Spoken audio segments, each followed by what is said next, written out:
चालू। तो हेलो दोस्तों, आज की वीडियो में हम लोग बोलो। हेलो। हाँ। आज की हम लोग वीडियो में एक नई बात ला रहे हैं। और यहाँ के पहाड़ों में हम आ चुके हैं एकदम ऊपर।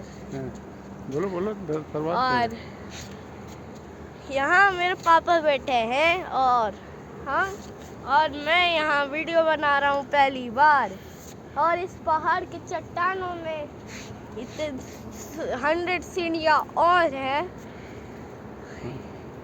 जिन्हें हम लोग पहले ही पार कर चुके हैं और आगे हम लोगों को जाना है, बस यही तक। और ये देख सकते हैं यहाँ का नज़ारा, देख सकते हैं।